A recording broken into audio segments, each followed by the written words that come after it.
नमस्कार मित्रों, स्वागत है आपका हमारे चैनल गुरु पंकज भट्ट में। अगर आपको अपनी कुंडली चेक करवानी है तो date of birth, time, birth place और नाम, ये 4 चीज़ें आप सेंड करें।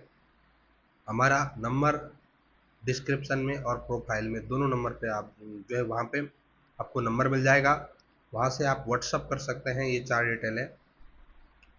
आइए आज जानते हैं शनि की साढ़े साती क्या होती है और मेष राशि पर जो इस समय शनि की साढ़े साती चल रही है 2025 से 2032 से, जी हाँ, 2025 टू 2032 तक रहने वाली है।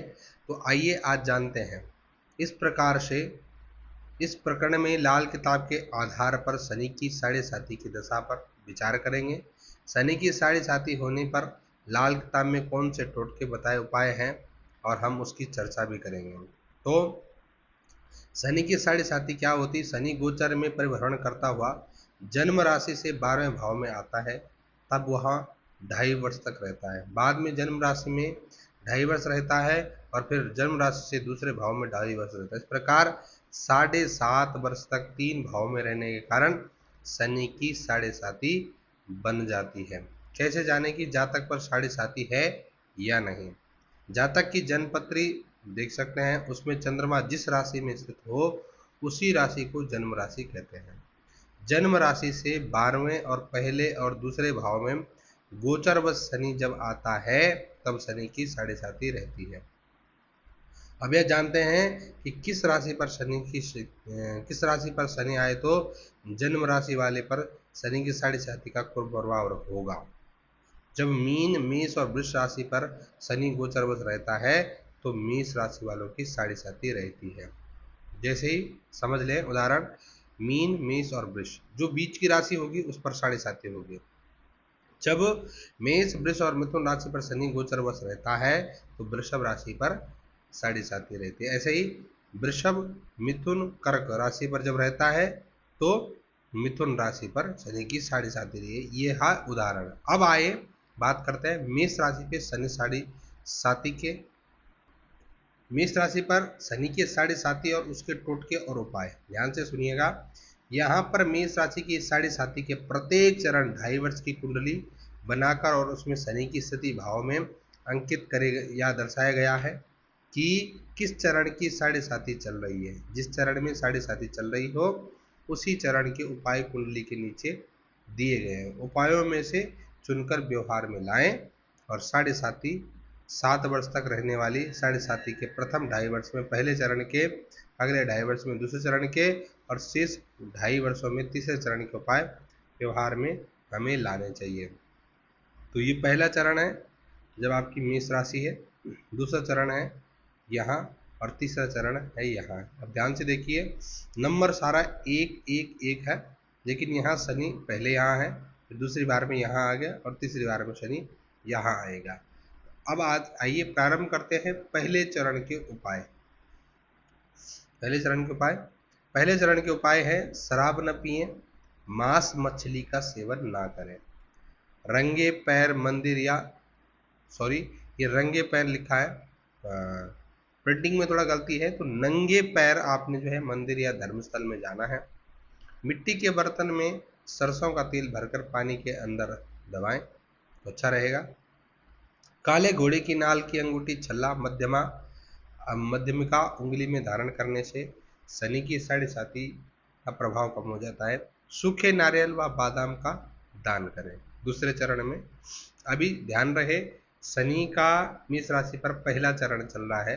पिछले साल 2025 में 30 मार्च से जो है शनि की साढ़े साती मेष राशि पे प्रारंभ हुई है। तो 30 मार्च से 2.5 साल अगर आप आगे जोड़ेंगे तो 30 मार्च 2026, 30 मार्च 2027 और उसके बाद अगर आप 6 महीने जोड़ेंगे तो लगभग सितंबर में 2027 में जाकर शनि का पहला चरण मेष राशि में समाप्त होगा। फिर दूसरा चरण का उपाय ये है, कन्याओं की सेवा या दुर्गा माता की पूजा करें, शराब न पिए, मांस मछली का सेवन ना करें, बंदर की जी पालना करें या बंदर को उसे गुड़ खिलाएं, या गणेश जी की पूजा करें या खुशी के समय मीठा ना बांटें। ये ध्यान में रखें, खुशी के समय मीठा ना बांटें वरना आपको समस्या हो सकती है। तीसरा चरण, भैरव जी के मंदिर में शराब भेंट चढ़ावें, नंगे पैर मंदिर या धर्मस्थल में जाएं, सांप को दूध पिलाएं। काले सांप, अब ध्यान से रहिए कि अब कुछ कुछ लोगों का कहना होता है कि सांप कहाँ ढूंढें। सांप मतलब जो शिवलिंग के ऊपर नाग होता है उसको आप दूध पिला सकते हैं, दूध चढ़ा सकते हैं। काले घोड़े की नाल, अंगूठी या छल्ला पहने 8 किलो उड़द जल में आप बहा सकते हैं, जो आपके लिए बहुत अच्छा रहेगा। अब आपको मैं थोड़ा सा एक्सप्लेन करता हूँ। मेष राशि पर जब शनि की साढ़े साती आती है तो समस्या बहुत होती है, क्योंकि शनि मेष राशि पर नीच का हो जाता है और शनि तुला राशि पे उच्च का हो जाता है। शनि के मेष राशि का जो स्वामी है वो मंगल है, और जिसके कारण शनि और मंगल पे बिल्कुल भी अच्छी युति नहीं होती है। एक तो ब्लड प्रेशर की समस्या आ सकती है, ब्लड प्रेशर अप डाउन हो सकता है, फोड़ा, फुंसी, दाद, खाज, खुजली या खून में आपका इन्फेक्शन रह सकता है। दूसरा, बहुत सारी मानसिक परेशानियां ये आपके देखे जाएगा। इन परेशानियों को दूर करने के लिए जो मैंने आपको एक छोटे छोटे उपाय बताए हैं, आप उसे अवश्य करें। इसके अलावा आपको आगे बताते चलें, इसके अलावा अगर आपकी कुंडली में मेष राशि में कोई और नीच ग्रह बैठा है तो भाइयों से आपकी बिल्कुल नहीं बनेगी, पत्नी से बिल्कुल नहीं बनेगी, रोग आपको निरंतर रहेंगे जिससे आप परेशान रहेंगे, और कोर्ट कचहरी के भी चक्कर आपके लग सकते हैं। इन सब से बचने के लिए प्रतिदिन हनुमान चालीसा का पाठ करें, हनुमान जी को प्रसन्न करने की कोशिश करें, मीठा दान करें, मीठा खाएं कम, और इसके साथ में मीठा दान ना करें ये भी ध्यान में रखें, मैंने क्योंकि पहले आपको कहा है, सॉरी, तो मीठा दान बिल्कुल ना करें, खाएं भी नहीं। इसके अलावा प्रत्येक शनिवार का नियम बनाएं कि शनि मंदिर आपने जाना है और शनि के सामने खड़े ना होकर एक तरफ साइड में खड़े होकर शनि को सरसों का तेल चढ़ाना है, साबुत उड़द की दाल चढ़ानी है, काले तिल चढ़ाने हैं, और पूजा वाला नारियल चढ़ाना है, काला कपड़ा चढ़ाना है, 9 सिक्के चढ़ाने हैं। ये जितनी चीज़ें आप चढ़ाएंगे इन सबको अपने सर से वार कर 9 बार उल्टा एक एक करके आप इन सब चीज़ों को शनि को अर्पित करने से शनि की साढ़े साती में जो है परेशानी कम हो जाएगी।